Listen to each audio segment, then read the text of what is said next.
We love indie titles over here on the channel, and Steam annually hosts an event called Next Fest where they highlight some of the latest indie games coming out, usually alongside a playable demo that gives you a good idea of what the final product has to offer.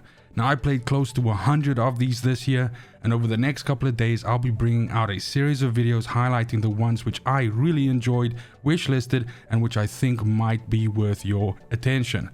If you find this video useful or enjoy it, please remember to hit like and subscribe, as it definitely does help me bring content like this to the channel in the future. But without any further ado, let's get to the games. UnDecember might be an extremely strange name for a game, but what isn't strange is how much fun this game is turning out to be. This is a new hack and slash action RPG from the developer Needs Games, and plays like a weird melding between Diablo and Path of Exile.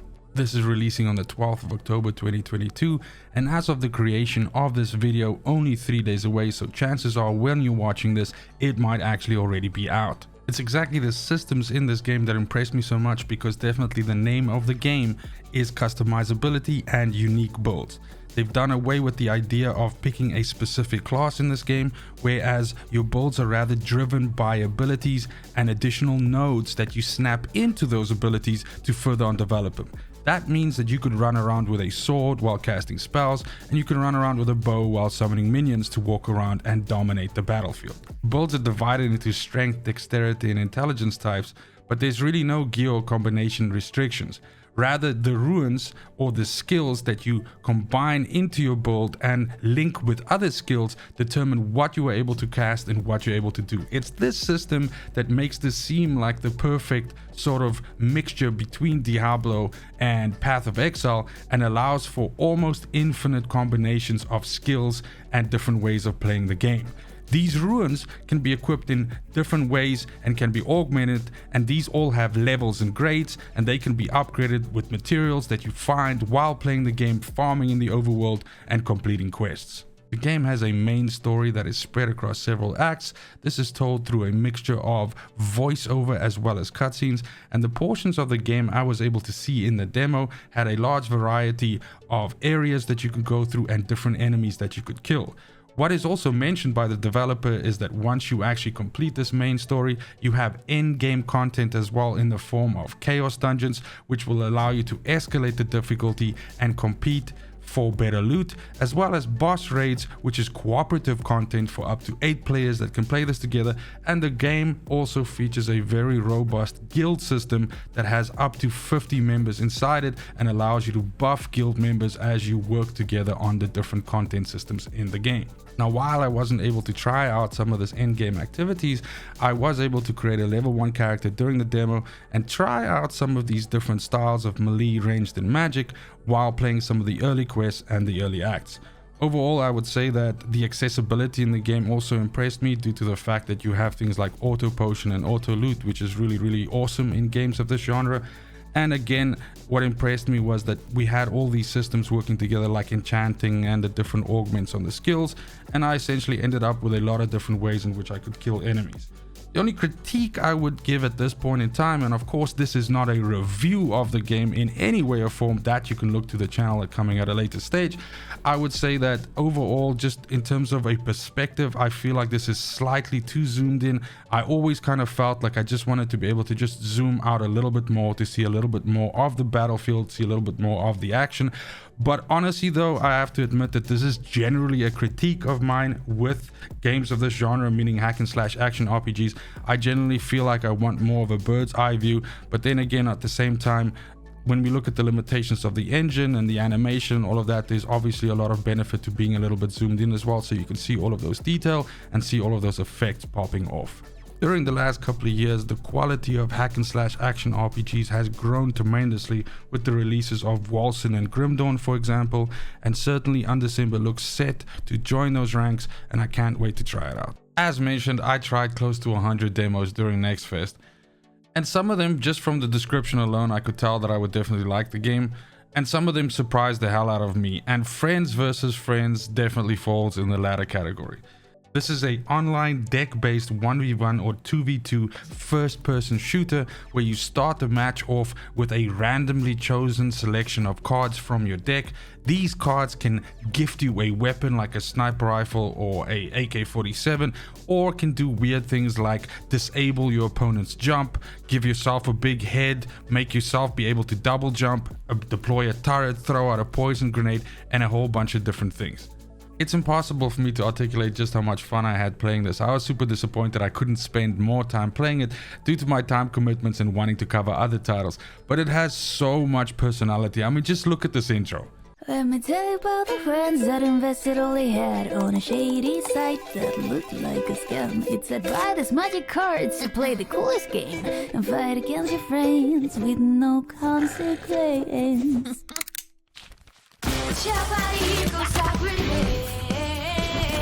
You know where to find me, this is friends versus friends. You're as hiding, but I am not afraid. You will need a helmet, play friends versus friends. Friends out, get a sniper, pour some bullets, here's the tower, and hide your heart, get a friend. Make them humble, be freaking heady. Friends versus friends.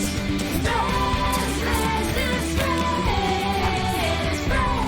Friends versus friends. Even though the demo only featured a few of the cards which will be eventually available in the full game, as well as only 3 of the 10 playable characters available in the full game, all of these characters having their own unique abilities that they bring into the match at the start, I had a whole bunch of awesome matches with guys who clearly been playing a lot more than me and taught me a thing or two. And then every once in a while I got lucky and I got a really good selection of cards and I was able to pop off and murder the other side. It's weird and some of the guns control kind of strange.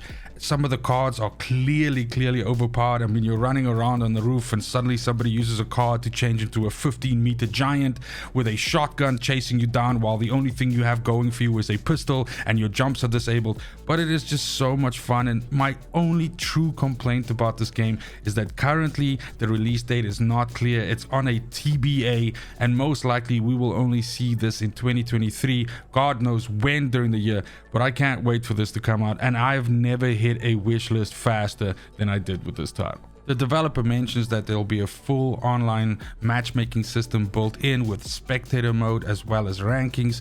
You'll be able to actually tweak your decks and upgrade your cards that you collect to actually make unique decks for yourself. And there will be a leaderboard that you can climb and compare yourself against other players. There's going to be a practice mode where you can practice against AI to test out some of your weird and wacky combos before actually going up against players. And there's a whole bevy of post-launch content that they're promising with more unique characters, cards, maps, and in-game events. If you're still able to grab the demo for this, I highly recommend you give it an install, give it a try, and let me know what you think about it. If you're looking for me, I'll be on the roofs camping with my sniper rifle and my thermonuclear bomb. The last one on this list is a strange one for me, and honestly I can't explain why I like this as much as I do, but Voracious Games have created something special here.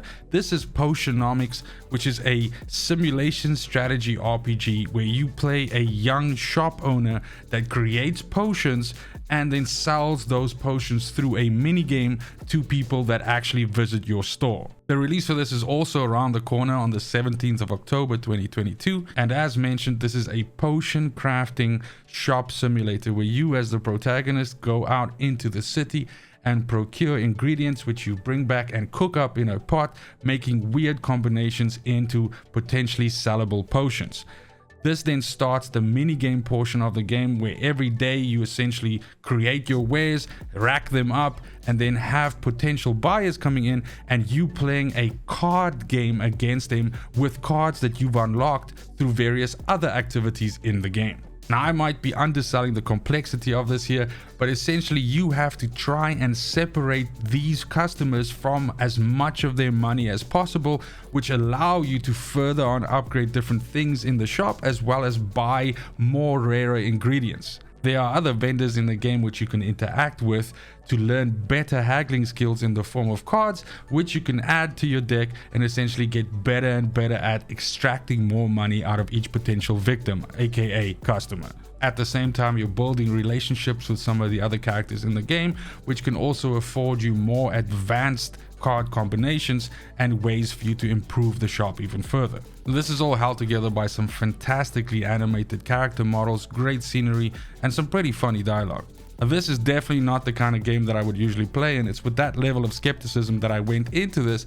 And even though this demo only has a small sampling of the cards and NPCs and quests and activities that will eventually be available in the full game, it has this ridiculously addictive gameplay loop that is complemented by this fantastic card game system, and it's just so much fun to play. I have to admit that with these indie games, I also look at it through the lens of portable gaming. With the Steam Deck being more readily available now, a lot of the choices which I made on games which I will feature in these videos, Potionomics being one of them, is based on the fact that I can imagine that this is a fantastic game to also play on the go in small little bite-sized chunks, and because of the fact that you can play it offline and it doesn't have any online component or anything like that, it is perfectly suited exactly for this. Potionomics looks great, sounds great, and plays great, and I'm looking forward to trying it out in a week's time. And that's gonna be it for the video. Thank you so much for watching, especially if you made it this far. Let me know in the comments down below which one of these piques your interest, which one of these you might have tried already, and what your thoughts are. And definitely keep an eye on the channel for the follow-up videos in this series, as I have a whole bunch more indie games to show you, and I can't wait to see what you think about them. Other than that, it's just super important to me that you have a fantastic morning, afternoon, and evening wherever you are in the world. And until next video, fucking cheers. They want the best of me now, best of me now, best of me now, best of me. They want the best of me now, best of me now, best of me now, best of me.